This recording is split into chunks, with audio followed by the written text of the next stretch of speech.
A young shepherd boy named David was chosen by God for a great purpose. Little did he know that his journey would lead him from the quiet pastures of Bethlehem to the throne of Israel itself. As David tended his father's flock, he learned to play the harp, finding solace in its melodies. But his life would soon take a dramatic turn when the prophet Samuel arrived in Bethlehem, sent by God to anoint the next king of Israel.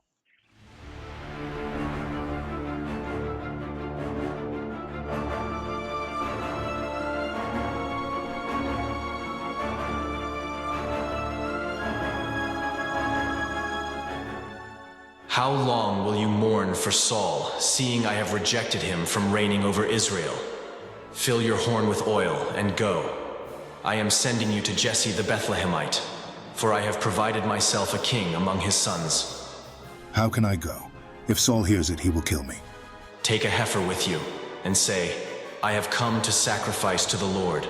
Then invite Jesse to the sacrifice, and I will show you what you shall do. You shall anoint for me the one I name to you. Samuel looked upon Jesse's sons, expecting to find the future king among them.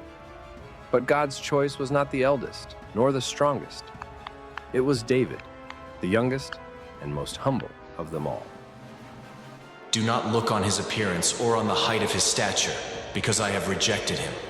For the Lord sees not as man sees. Man looks on the outward appearance, but the Lord looks on the heart. Samuel said to Jesse, Are all the young men here? Then he said, There remains yet the youngest, and there he is, keeping the sheep. Send and bring him, for we will not sit down till he comes here. So he sent and brought him in.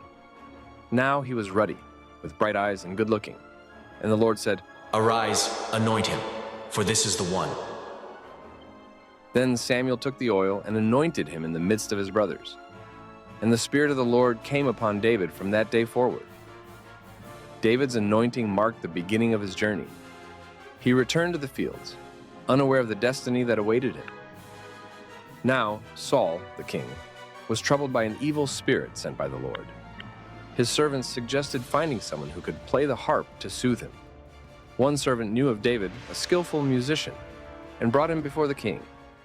As David played the harp, the evil spirit left Saul, and he was refreshed and well.